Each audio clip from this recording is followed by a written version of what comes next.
আজকে মুহররম মাসের তৃতীয় জুমা। আজকে আমরা ইনশাআল্লাহু তাআলা আহকামুল সফর অর্থাৎ সফরের বা ভ্রমণের বিধিবিধান সম্পর্কে আলোচনা করব। আল্লাহ রাব্বুল আলামিন বলার, বুঝার এবং আমল করার তৌফিক দান করুক, আমিন।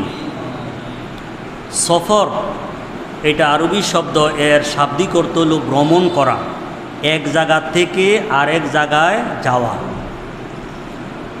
যিনি ভ্রমণ করেন আরবিতে তাকে বলা হয় মুসাফির। শরীয়তের পরিভাষায় যিনি পরিবার বা জন্মভূমি থেকে 48 মাইল, বর্তমানে কিলোমিটার হিসাবে 78 কিলোমিটার বা তার চেয়ে অধিক দূরত্বে যাওয়ার যিনি নিয়ত করে ঘর থেকে বের হন তাকে বলা হয় শরীয়তের পরিভাষায় মুসাফির। তো সফর বা মুসাফির এইটার বিপরীত শব্দ হল মুকিম। যিনি সফরে না গিয়ে এর মধ্যে জন্মভূমির মধ্যে বা বাড়ির মধ্যে অবস্থান করেন তাকে বলা হয় মুকিম। এখন এই সফর বা ভ্রমণ করার ব্যাপারে আল্লাহ রাব্বুল আলামিন কালামে পাককে এবং আমাদের নবী মুহাম্মদুর রাসূলুল্লাহ সাল্লাল্লাহু তাআলা আলাইহি ওয়াসাল্লাম হাদিস শরীফের মধ্যে অগণিত বাণী রয়েছে।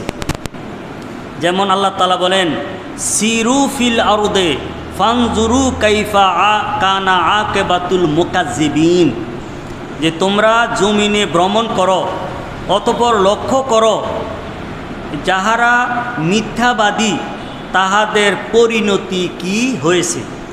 এই জন্য সফরের মাধ্যমেও মানুষ জ্ঞান অর্জন করে, মানুষ বই পুস্তকের মাধ্যমেও জ্ঞান অর্জন করে, একজন জ্ঞানী ব্যক্তির সংস্পর্শে থেকেও জ্ঞান অর্জন করে। কিন্তু জ্ঞান অর্জনের বড় একটা মাধ্যম হলো সফরের মাধ্যমে। যেমন বইয়ের মধ্যে লেখা আছে এরম এরম, এইটা তো আসলে নিজে চোখে দেখলে এইটার যেরম অন্তরের মধ্যে তাসির বা প্রভাব হয়, বইয়ে লেখাটা দেখলে এমন হয় না, আরেকজনের মুখের থেকে শুনলে এমনটা হয় না।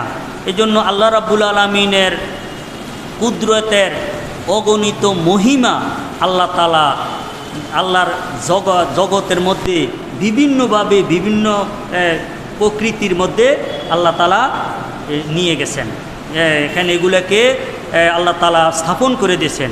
এই জন্য এই যত বড় জ্ঞানী যারা অতীত হয়েছে তাহারা তাহাদের জ্ঞানের ভাণ্ডারকে সফরের মাধ্যমে সমৃদ্ধ করেছেন।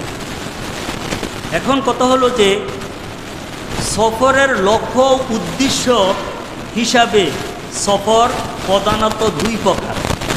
একটা হলো ইবাদতের সফর আর একটা হলো গুনার সফর। কোনো একজন ব্যক্তি যদি ইবাদতের নিয়তে ইবাদতের কাজের জন্য ভ্রমণ করে তাহলে এই তার পুরা সফরটা ইবাদত হিসাবে গণ্য হবে। এই সফরের মধ্যে সে যে কষ্ট করলো, সে যে সময়টা ব্যয় করলো এবং যে সমস্ত খরচ করলো, এই পুরাটাই কি ইবাদত হিসাবে গণ্য হবে। আর কোনো একজন ব্যক্তি যদি খারাপ উদ্দেশ্যে দুনিয়া অর্জনের জন্য সফর করে তাহলে এইটা সে দুনিয়ায় অর্জন হবে, এর দ্বারাতে তার সওয়াব হবে না, বরং এই সফরের দ্বারাতে তার গুনাহ হবে। এরপরে সফরের হুকুম বা বিধান, যে উদ্দেশ্যে সফর করা হয় তার হুকুম বা বিধান যা, সফরের হুকুমও তা। মোট কথা হলো যে সফরটা যে করতেছে এটা কোন উদ্দেশ্য করতেছে, যেই উদ্দেশ্যে করতেছে এই উদ্দেশ্যটা যদি ফরজ হয় তাহলে সফরটাও ফরজ হইব।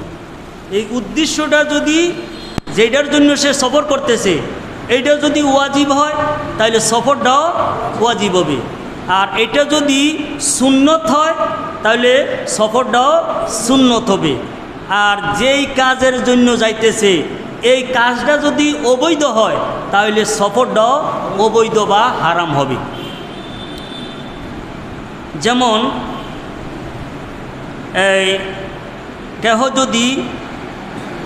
কেহ যদি ফরজ কাজ সম্পন্ন করার জন্য সফর করে, যেমন কাহার উপরে হজ ফরজ, তাহলে ব্যক্তি কি করতে হইব? হজ এই কাজটা সম্পন্ন করার জন্য সফর করতে হইব। তাহলে এই সফরটাও ফরজ। যেমন আল্লাহ রাব্বুল আলামিন বলেন, ওয়ালিল্লাহি আলান নাসি হিজ্জুল বাইতে মানিস্তাতা ইলাইহি সাবিলা, যে ব্যক্তি বাইতুল্লাহ শরীফের হজ করতে ইচ্ছা করে ওই ব্যক্তি আল্লাহর সন্তুষ্টির জন্য তাহলে বাইতুল্লাহ শরীফে তার সফর সেজন্য করে। হ্যাঁ, তাহলে একজন ব্যক্তি হজ করব, এখন ঘরের থেকে কি হজ করতে হইব নাকি? কি করতে হইব? এটা সফর করতে হইব। তো হজ একজন ব্যক্তির উপরে ফরজ। এখন এই হজ ফরজ ইবাদতটা করার জন্য যে সফরটা এইটাও কী হবে? ফরজ হবে। যেমন জেহাদ, কোনো একজন ব্যক্তির উপরে যদি জেহাদ করা ফরজ হয়, জেহাদ ফরজ হয় ওই সময় ইসলামী দেশে মুসলিম রাষ্ট্রপ্রধান যদি নির্দিষ্ট সেনাবাহিনীকে বলা হয় যে ইসলামী দেশের সার্বভৌমত্ব রক্ষা করার জন্য অমুক দেশে তাহাদের বিরুদ্ধে জেহাদ করতে হবে, তাহলে ওই জেহাদ করার জন্য যেই সফরটা করবে এইটাও ফরজ হবে। তো জেহাদ কোন সময় ফরজ হয়, কার জন্য ফরজ হয়, এটা আলাদা কথা। এটা জেহাদ ফরজ হওয়ার জন্য দেশটা ইসলামী দেশ হইতে হবে, এবং এই ইসলামী দেশে এই যিনি রাষ্ট্রপ্রধান আছে তিনির দিক নির্দেশনা থাকতে হবে। ব্যক্তি নিজের ইচ্ছা মাফিক যে বা কয়েকজন ব্যক্তি বা একটা গোষ্ঠী নিজের ইচ্ছা মাফিক জেহাদ করাটা শরীয়তে কিনা বৈধ নহে। যেমন একজন ব্যক্তি যে এলাকার মধ্যে রয়েছে ওই এলাকার মধ্যে তার ঈমান নিয়ে বাঁচাটা সম্ভব না। হ্যাঁ, যেইভাবে তার উপরে ফিতনা ফাসাদ, যেইভাবে নির্যাতন করতেছে, তার আশঙ্কা হইতেছে এই সমাজের মধ্যে বা এই এলাকার মধ্যে থাকলে তার ঈমান নিয়ে বাঁচাটা সম্ভব নয়। তাহলে ওই ব্যক্তি ঈমান বাঁচানোর জন্য যা তার জন্মভূমি থেকে যেখানে ঈমান বাঁচে ওই জায়গার মধ্যে সফর করাটা ফরজ। তাহলে ওই সফরটা কী হয়ে যাবে? ফরজ হয়ে যাবে। যেমন আরেকটা হলো সুন্নত কাজের জন্য সফর করাটাও সুন্নত হবে। যেমন উমরা পালন করা সুন্নত, তাহলে একজন ব্যক্তি যেই উমরা পালনের যে সফরটা এইটাও কী হবে? সুন্নত হয়ে যাবে। যেমন একজন ব্যক্তি জীবিকা নির্বাহ করার জন্য তার সফর করার প্রয়োজন রয়েছে, তাহলে জীবিকা নির্বাহের জন্য ব্যবসা করাটা কি সুন্নত? তাহলে ওই উদ্দেশ্যে যে সফরটা এইটাও কী হবে? সুন্নত হয়ে যাবে। অতিরিক্ত জ্ঞান অর্জনের জন্য একজন ব্যক্তি যেই জায়গার মধ্যে আছে সেখানে তার অতিরিক্ত জ্ঞান অর্জন করার জন্য কোনো ব্যবস্থা নাই। জানা গেছে যে আরে অমুক দেশের মধ্যে বা অমুক এলাকার মধ্যে একজন বড় জ্ঞানী ব্যক্তি আছে, তাহলে এই অতিরিক্ত জ্ঞান অর্জন করার জন্য তার যে ভ্রমণটা সফরটা এইটাও কী হবে? সুন্নত হয়ে যাবে। কোনো বুজুর্গ ব্যক্তি, একজন ব্যক্তির তার আধ্যাত্মিক বা আল্লাহ তাআলার নৈকট্য পাওয়ার জন্য একজন বুজুর্গ ব্যক্তির সাথে দেখা করার প্রয়োজন রয়েছে। কারণ একজন ব্যক্তি তার আধ্যাত্মিক উন্নতির জন্য এবং তার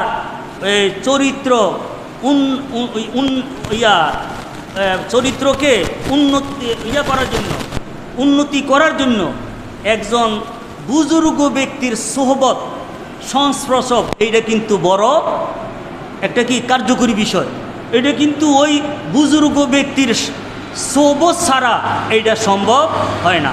এজন্য দেখা গেছে অনেক জ্ঞানবান ব্যক্তিরা তাহাদের জ্ঞান তো আছে, এই জ্ঞানটাকে আরও বৃদ্ধি করার জন্য, চরিত্রটাকে আরও পরিশুদ্ধ করার জন্য একজন বুজুর্গ ব্যক্তির কাছে গিয়েছে। তাহলে এটা দ্বারা কী হয়ে যায়, তার ওই যে এই সফরটা যেটা করলো বুজুর্গ ব্যক্তির ইয়া করার জন্য, সান্নিধ্যের জন্য, এইটাও কী হয়ে যাবে, সুন্নত সফর হয়ে যাবে।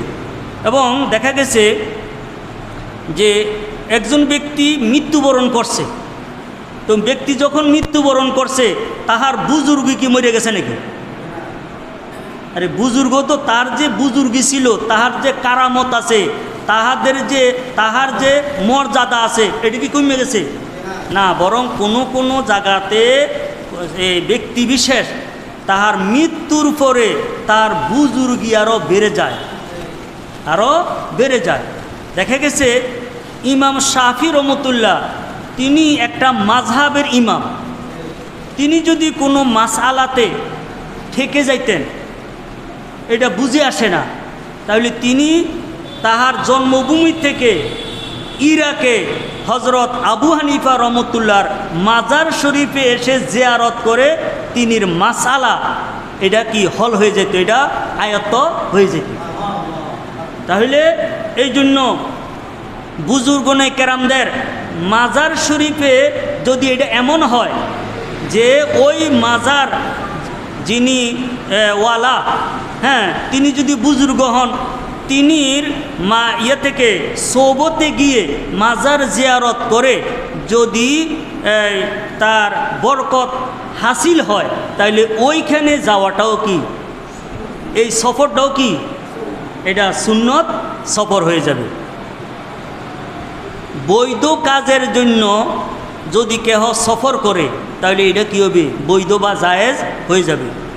আর কেহ যদি কোনো হারাম কাজ সফল হওয়ার জন্য উদ্দেশ্যে যদি সফর করে তাহলে ওই সফরটাও হারাম হবে।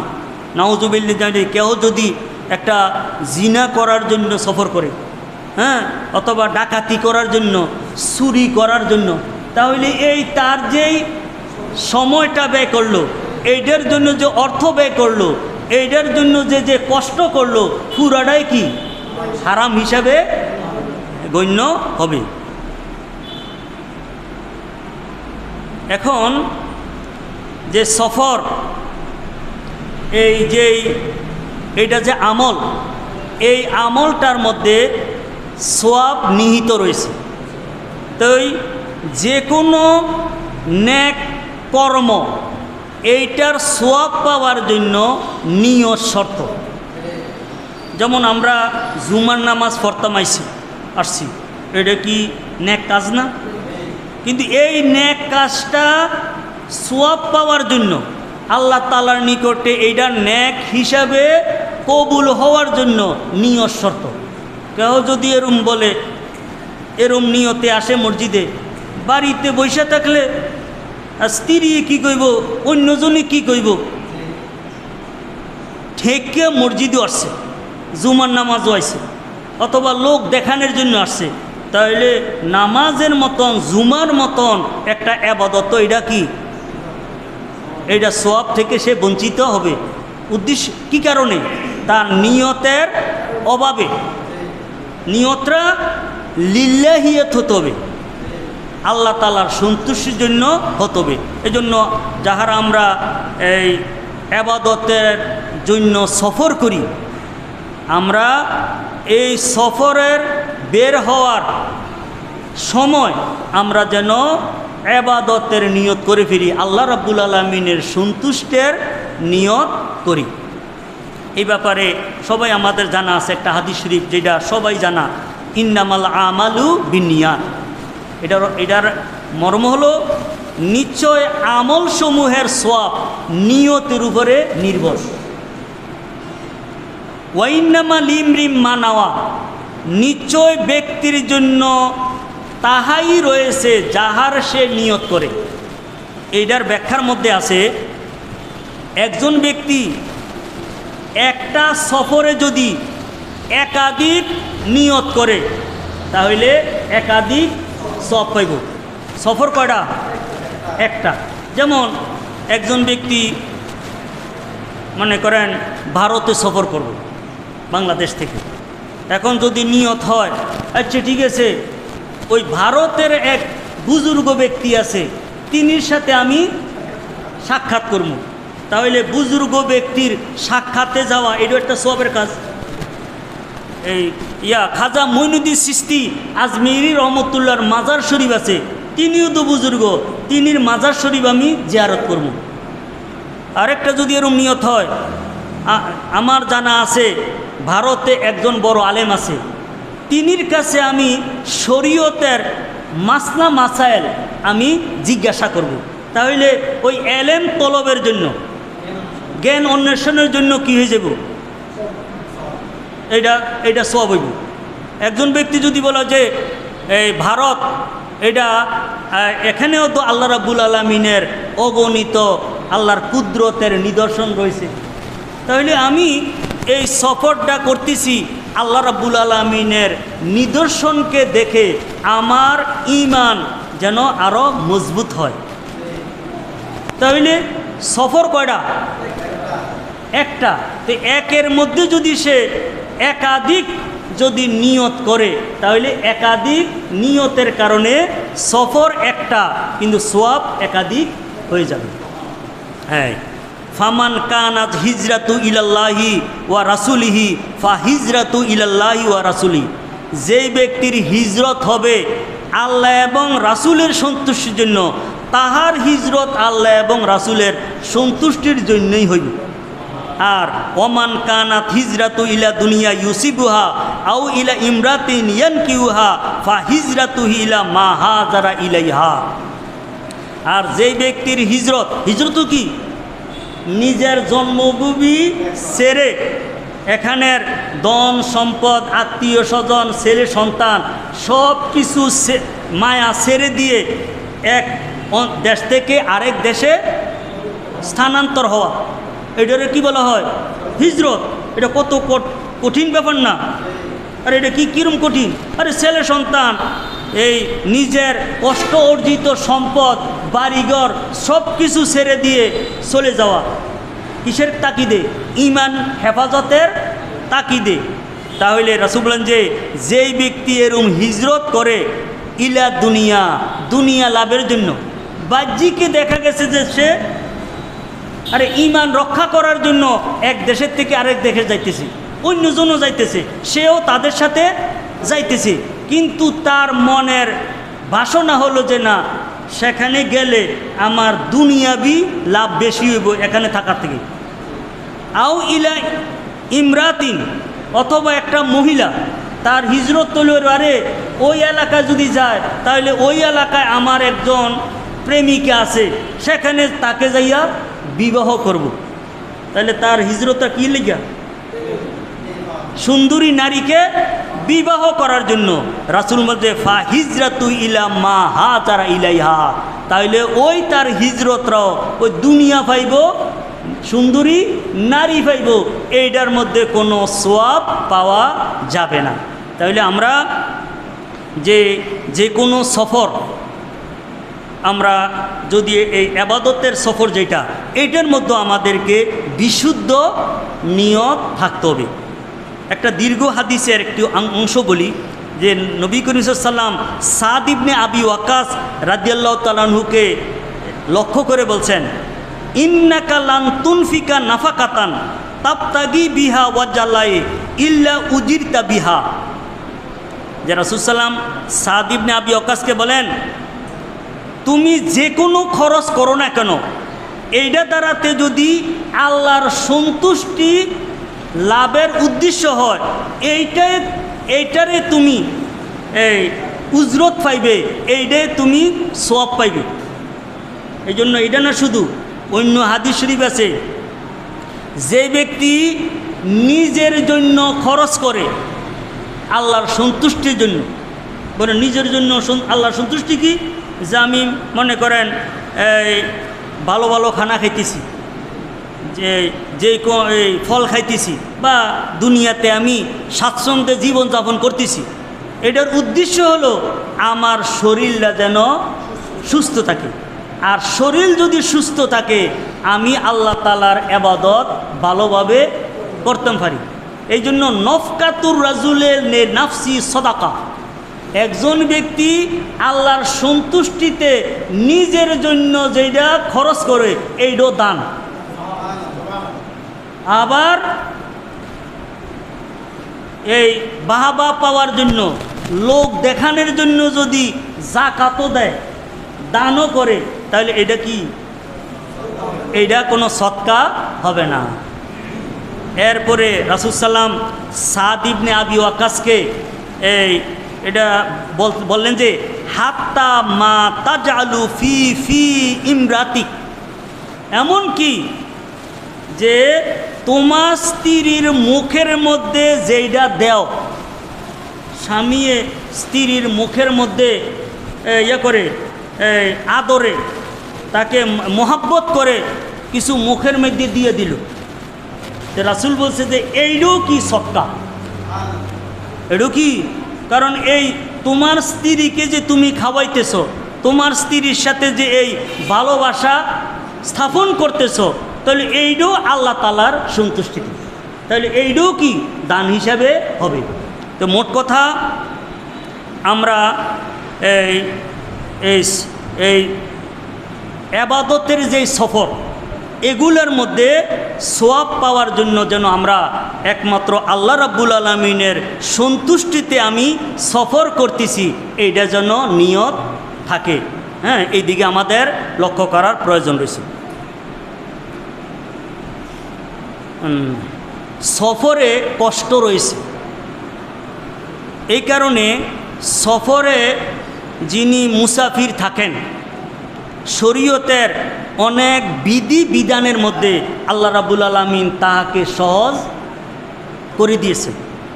কারণ ব্যক্তি সফরের মধ্যে একা একা বা দুই একজন সাথী আছে, এখন সে অতিরিক্ত ইবাদত করতে তার জন্য কষ্ট হয়।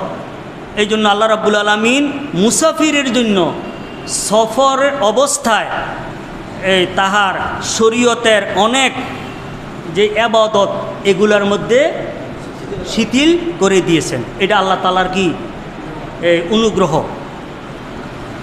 যেমন হাদিস শরীফে আছে, আন আবি হুরায়রা আন্না রাসূল সাল্লাল্লাহু আলাইহি ওয়াসাল্লাম ক্বাল আস-সাফারু কাতাতু মিনাল আযাব ইয়ামনাউ আহাদাকুম তুআমাহু ওয়া শারাবাহু ওয়া নাওমা। আবু হুরায়রা থেকে বর্ণিত, রাসূল সাল্লাল্লাহু আলাইহি ওয়াসাল্লাম ইরশাদ করেন, সফর হইল আযাব বা শাস্তির একটা অংশ। কেননা সফরে তোমাদেরকে খাদ্য, পানীয় এবং ঘুম থেকে বারণ করে বিরত রাখে। সফরে গেলে ভালোভাবে খাওয়া ইচ্ছা থাকলেও কি খাইতে পারে না, পান করতে পারে না, ভালোভাবে ঘুমাইতে পারে না। এই জন্য রাসূল সাল্লাল্লাহু আলাইহি ওয়াসাল্লাম বলছেন যে সফরটা হলো কি শাস্তির একটা অংশ। এটা দ্বারা এই জন্য একটা প্রবাদ আছে, লা ফারকা বাইনা সাফারে ওয়া সাকারে ইল্লা নুকতাতান ওয়াহিদা। সফর এবং সকর, একটা হলো সিন ফারা আর একটা হলো সিন কফরা, দুটোটার মধ্যে বেশ কম কি একটা নোক্তা। ফা লিখতে এক নোক্তা, কাফ লিখতে দুই নোক্তা। তো এই প্রবাদে হইল সফরের অর্থ হইল ভ্রমণ, সকরের অর্থ হইল মৃত্যু। সফর এবং মৃত্যুর মধ্যে কোনো পার্থক্য নাই, শুধু নোক্তা কি একটা বেশ কম। হ্যাঁ, এই জন্য যারা সফর করে তারা বুঝে। আর বর্তমানের সফর একটু কি আরামদায়ক হয়ে গেছে গিয়া যারা বিত্তশালী রয়েছে। আর আজকে থেকে মনে করেন 100-150 বছর আগে যারা সফর করছে পায়ে হেঁটে, হ্যাঁ, কত কষ্ট হয়েছে। এত কোনো গাড়ি ঘোড়াও ছিল না, রাস্তাঘাটও ছিল না। তো রাসূল বলেন যে ফাইজা কাজা আহাদুকুম নাহমাতাহু, যখন তোমাদের কেহ সফরের উদ্দেশ্য মিন সাফারি, সফর যে করে, সফরের উদ্দেশ্য যখন সমাপ্ত হয়ে যায়, ফালিউ আজিল ইলা আহলিহি, সে যেন তাড়াতাড়ি তার বাড়ির মধ্যে চলে আসে। রাসূল সাল্লামের বাণীর, কারণ সফরের ফজিলত আছে, কিন্তু এই সফরে ফজিলত আছে দেখা একজন ব্যক্তি সারাটা জীবনেই সফরে থাকবো, এটা কি হইতে পারে নাকি? তার সফরের ফজিলত পাইতে যাইয়ে যদি আবার স্ত্রীর হক, ছেলে সন্তানের হক, প্রতিবেশীর হক, আর অন্যান্য কাজ আছে, দুনিয়াবি অন্যান্য কাজ আছে না, এগুলো যদি আবার বাধাগ্রস্ত হয়, তাহলে এইটা আবার কি অসুবিধা না? এই জন্য রাসূল সাল্লাল্লাহু বলেন যে এই সফরের যেই উদ্দেশ্য যদি সফল হয়, যে অতি তাড়াতাড়ি যেন সে তার বাড়ির মধ্যে ফিরে আসে। এই হাদিসটা বুখারী এবং মুসলিম শরীফে আছে। একটা উদাহরণস্বরূপ বলতে হয়, একজন ব্যক্তি আর্থিক অসচ্ছল, এখন বিদেশে গেছে চাকরি করার জন্য, অতিরিক্ত অর্থ যোগানের জন্য। এখন সে যদি সেখানে এই সফরে অর্থের জন্যেই কাটাই দিল 10-20 বছর, তাহলে এই দিক দিয়া স্ত্রীর হক আসেনি, ছেলে, কিন্তু তার আর্থিক, একজন ব্যক্তির আর্থিক সচ্ছল এইটার কোনো শেষ আসেনি। 100 কোটি টাকা যদি কেউ মনে করে যে আমি তো 100 কোটি টাকায় নইছি, আরেক লোক তো 500 কোটি টাকার মালিক, এই তুলনায় আমি কি গরিবে না? তো এইটা না, বরং একজন ব্যক্তি দুনিয়াতে মোটামুটি চলার জন্য যাহা অর্থ প্রয়োজন, এইটাই তার জন্য কি যথেষ্ট মনে করতে হবে। এখন দেখা গেছে একজন ব্যক্তি বিবাহ কইরা কিছুদিন থাকার পরে কি অর্থ কামাইয়ের জন্য বিদেশে গেছে, এখন 10-20 বছর আসে না, তাহলে এই দিক দিয়ে দেখা যায় তার স্ত্রী অবৈধ কাজের মধ্যে লিপ্ত হয়ে গেছে। তাহলে এই যে স্ত্রী অবৈধ কাজে লিপ্ত হওয়ার যে সুযোগটা কে করে দিল? স্বামী করে দিল। কীভাবে? যে স্বামী তার স্ত্রীর যে হক, এটা শুধু মাসে মাসে 20,000 টাকা দিলে হইব নাকি? তার সোহবতের, তার যৌন খিদা রয়েছে না? হ্যাঁ, একটা হলো ফ্যাডের খিদা, আর একটা হলো কি যৌন খিদা। তো যৌন খিদা যেটা, এটা তো ফ্যাডের খিদা, তো এটা কি মিটবে না। তাহলে এই জন্য রাসূল সাল্লামের যে হাদিসটা, যে তুমি সফর যে উদ্দেশ্য করেছ, উদ্দেশ্য যদি সফল হয়ে যায়, সেখানে আর বেশি সময় থাকিও না, কি করো, অতি তাড়াতাড়ি তুমি বাড়ির মধ্যে চলে আসো।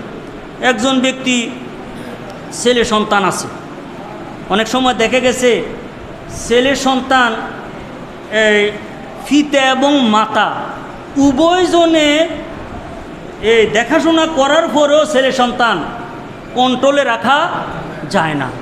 এর মধ্যে যদি শুধু ঘরের মধ্যে স্ত্রী থাকে, স্বামী না থাকে, তাহলে সন্তানরা কী হয়ে যায়? উশৃঙ্খল হয়ে যায়। কারণ মায় কয়দিন এখানে তাদেরকে, কারণ এখানে কি আছে, এই সন্তানকে লালন পালন করার জন্য এই কঠোরতারও দরকার আছে, আবার কি মহব্বতর বা মায়ারও দরকার আছে। এই মায় যদি কঠোরতা করে, তাহলে বাপে কি করব? মায়া করব। বাপে কঠোরতা করলে মায়, তখন মা তো কী হয়েছে গিয়া, তিনি একই ব্যক্তি, কঠোরতাকারী মায়াকারী। একজনও এক মুহূর্তে তো দোমরা হইতে পারে না। এই জন্য দেখা গেছে সন্তান মার পর্যন্ত অবাধ্য হয়ে যায়। এই জন্য এই পরিবারের মধ্যে শান্তি চলে যায়।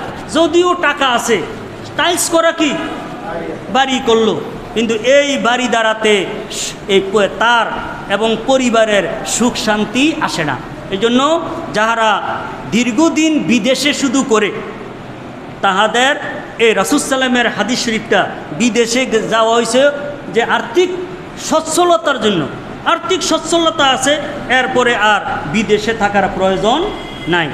বাড়ির যেই পরিবারের হক আছে, স্ত্রীর হক আছে, এগুলোকে যথাযথ পালন করার প্রয়োজন রয়েছে। তো যে কথা বলছিলাম যে সফরের অবস্থায় আল্লাহ রাব্বুল আলামিন মুসাফিরের জন্য শরীয়তের অনেক ইবাদতের মধ্যে শিথিলতা করে দিয়েছেন। যেমন নামাজ, যে সমস্ত নামাজ 4 রাকাত, যেমন জোহরের নামাজ 4 রাকাত, এরপরে আসরের নামাজ ফরজ 4 রাকাত, যে এশার নামাজ 4 রাকাত, এই 4 রাকাতওয়ালা নামাজ এইটা 2 রাকাত, এটা কি, এটা শিথিল করে দেওয়া হয়েছে। তো এই শিথিলতাটা যেটা, এটা আল্লাহ তাআলার রহমত। তো এই জন্য আল্লাহর রহমতটাকে গ্রহণ করাটা ওয়াজিব। কেহ যদি মনে করে না জোহরের নামাজ 4 রাকাত, আমি এই মুসাফির অবস্থায় 4 রাকাত না 2 রাকাত না বইরা 4 রাকাতে বইরাম, তাহলে এইটা কি হবে, আল্লাহ তাআলার যেই রহমত এইটাকে সে গ্রহণ করলো না। এটা কি ভালো করলো না খারাপ করলো? খারাপ করলো। তো এই পড়ানোর সময় আমার এক উস্তাদে বলছিল যে এক ছাত্র শিক্ষকের সাথে বেয়াদবি করছে, ফাওদর চেয়ারে মাফ চাই, চেয়ারে শিক্ষকে মাফ করে দিছে।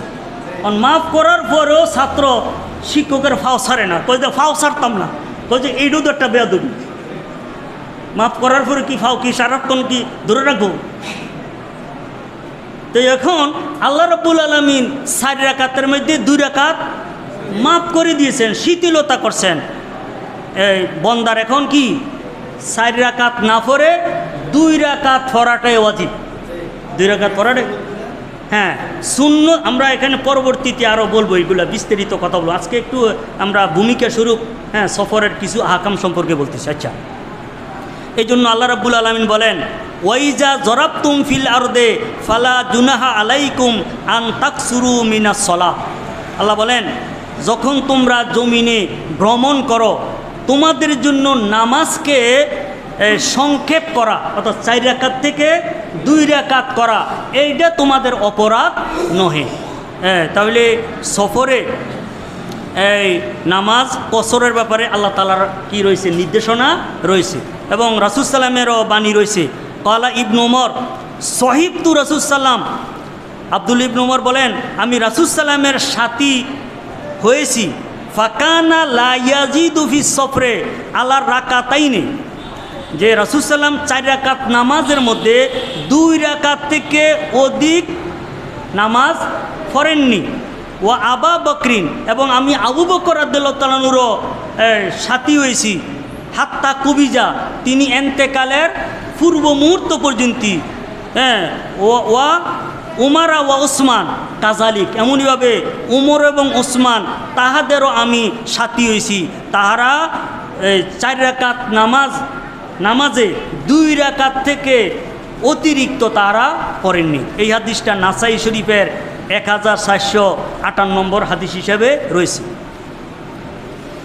এই ফরজ রোজা রমজানের মাস, কোনো একজন ব্যক্তি যদি মুসাফির হয়, তাহলে সফরকালীন তিনি যদি মনে করেন যে আমি সফরে রয়েছি, রোজা রাখতে আমার কষ্ট হবে, তাহলে ওই ব্যক্তি এই সফরকালীন রমজানের রোজা এইটাকে ভেঙ্গে না রাখা, এইটা তাহার জন্য কি রয়েছে, শরীয়তের পক্ষ থেকে শিথিলতা রয়েছে, রুখসত রয়েছে, অনুমতি রয়েছে। যেমন আল্লাহ রাব্বুল আলামিন কালামে পাক বলেন, ওমান কানা মারিদান আও আলা সাফারিন ফাইদাতুম মিন আইয়ামিন উখার, যে তোমাদের মধ্যে যিনি অসুস্থ হবে, আও আলা সাফারিন, অথবা ভ্রমণে থাকবে, ফাইদাতুম মিন আইয়ামিন উখার, অসুস্থ অবস্থায় সফর অবস্থায় যতটা রোজা সে রাখে নাই, অন্য সময় এতটা রোজা রাখবে। সফরের সময় মনে হয় 3টা বা 5টা রাখতে পারে নাই, অসুস্থ সময় 3টা বা 5টা রাখতে পারে নাই, ওই রমজান মাসের পরে সে এতটা রোজা রাখবে। ইউরিদুল্লাহু বিকুমুল ইউসরা, আল্লাহ রাব্বুল আলামিন তোমাদের ব্যাপারে সহজ চান। ওয়ালা ইউরিদু বিকুমুল উসরা, আল্লাহ রাব্বুল আলামিন কঠোরতা চান না। কি চান না? আরে কঠোরতা, কারণ বন্দা বাচ্চা থাকলে আল্লাহর ইবাদত করতে পারবো। এখন সফরের মধ্যে, অসুস্থতার মধ্যে কি তাহাকে এই এই যেই ফরজ যেই রোজাটা আছে এইটা তাকে এখনই রাখতে হবে এমন এটা কিনা বাধ্যবাধকতা নয়, পরবর্তীতে কি রাখতে পারবে। আর সফর অবস্থায় যদি কষ্ট হইলেও যদি ব্যক্তি বিশেষ, আর বর্তমানের সফর তো আরে সহজ হয়ে গেছি গিয়া, তো বর্তমানের সফর সহজ হইলেও ব্যক্তি যদি ইচ্ছা করে যে আমি তো সফর মুসাফির, এই জন্য তিনি কি করতে পারেন? রোজাকে ছাড়তে পারেন। ইচ্ছা যদি করেন যে আমি রোজা রাখবো, রাখতেও পারেন। রোজা রাখলে ফরজ রোজা আদায় হইব নি? আর সফর অবস্থায় যদি ফরজ রোজা রাখেন, এটা কি হইব? ফরজ রোজায় আদায় হবে। এটারই আরেকটা হলো জুমার নামাজ। জুমার নামাজ যে ফরজ হওয়ার জন্য মুকিম হওয়া, কি হওয়া? মুকিম অর্থ কি? তিনি মুসাফির না, সফর অবস্থায় না। এখন একজন ব্যক্তি যদি মুসাফির থাকেন, তাহলে ওই সফর অবস্থায় জুমার নামাজ না পড়ার তার কি রয়েছে? রুখসত বা অনুমতি রয়েছে। কিন্তু তিনি যদি জুমার নামাজ না পড়েন, তাহলে জোহরের নামাজ পড়ব। কিসের নামাজ পড়ব? তো জোহরের নামাজ কয় রাকাত পড়ব? 2 রাকাত। আর মুসাফির যদি সুযোগ হয় সফর অবস্থায় জুমার নামাজ পড়েন, তাহলে এর দ্বারা তো তার কি জুমার নামাজ আদায় হবে। কিন্তু এই মুসাফির ব্যক্তির জন্য জুমার নামাজ আদায় করতে হবে, এটা এমন কোনো বাধ্যবাধকতা নাই। এবং মুসাফির ব্যক্তি 2 নামাজকে একত্রে আদায় করা জায়েজ আছে।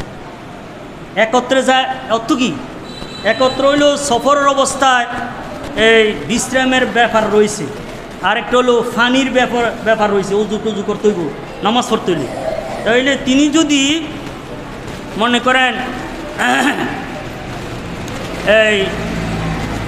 জোহরের শেষোক্ত আর আসরের শুরুক্ত এমন একটা সময়ের মধ্যে যদি নামাজ পড়েন, তাহলে এটা মুসাফির ব্যক্তির জন্য জায়েজ আছে। মানে বুঝেন না মনে হয়? কারণ একজন সফরের মধ্যে আছে, তাহলে অনেক লোক আছে, তাহলে সফরের মধ্যে যদি 2 বার যদি বিরতি দেওয়া হয়, তাহলে সময় বেশি যাইবে। তাহলে এমন এক জায়গার মধ্যে বিরতি দিল, যেই জায়গার মধ্যে যাইয়া জোহরটা পড়লো শেষোক্তে ফইরা একটু বিরতি দিয়া আসরটা পড়লো শুরু অক্তে, তাহলে এইটা কি আছে? মুসাফিরের জন্য অনুমতি রয়েছে। আরেকটা হলো যেমন ইয়াতে মাগরিব এবং এশা, মাগরিবের শেষোক্ত আছে না? তো মাগরিবটা পড়লো শেষোক্তে, মাগরিবের পরে মাগরিবের নামাজের অক্ত শেষ, এশার নামাজের শুরু। এশাটা পড়লো কি আউয়াল অক্তে, প্রথম অক্তে। এটা কি আছে? মুসাফিরের জন্য এটা এটা অনুমতি রয়েছে। আরেকটা হলো একজন মুসাফির ব্যক্তি পায়ের মৌজা না খুলে 3 দিন 3 রাত্র পর্যন্ত মৌজার উপরে মুসো করা জায়েজ আছে। বাংলাদেশের মৌজা না, ওই সৌদি আরবে আছে বা বাংলাদেশ ইদানিং দেখছি ওই যে চামড়ার মৌজা, এগুলো দিয়ে কি হাঁটা যায়, দেখছেন কি না আপনারা? চামড়া দ্বারাতে মৌজা। তো একজন মুসাফির যদি অজু করে বা গোসল যদি হয়, গোসল করে যদি মৌজাটা পরে, তাহলে মৌজাটাকে খুললে, বেশিরভাগ শীতকালে মৌজাটাকে খুলে আবার ফাওটাকে ধুইতে পানিরও তো দরকার, আবার শীতকালে তার ঠান্ডাও লাগে যাইতে পারে। তো ওই মুসাফির ব্যক্তি যতবারে অজু করব 3 দিন 3 রাত্র মৌজা খুলে মৌ ফাও দুইতে হইতো না, বরং মৌজার উফু দিয়া মাসে করে ফেলবে। তাইলে এই 3 দিন 3 রাত কার জন্য এটা? আর যদি মুকিম ব্যক্তি যদি হয়, মুসাফির না হয়ে, তাহলে হইলো 1 দিন 1 রাত্র। তাহলে মুসাফিরের জন্য কয়দিন ইয়াটা? 3 দিন 3 রাত্র। একটি কী রয়েছে, যা হোক, আমরা আরও কিছু বেশিভাবে এই নামাজের মাসলা মাসাইল মুসাফিরের ব্যক্তির জন্য অনেক কিছু রয়েছে। আল্লাহ তাআলা আমরা পরবর্তী জুমাতে ইনশাআল্লাহ আদায় করব, বর্ণনা করব। আল্লাহ রাব্বুল আলামিন সফরের যেই শিক্ষা বা সফরের যে ফজিলত আমরা সফর করে অর্জন করা, আল্লাহ তাআলা তৌফিক দান করে দোক।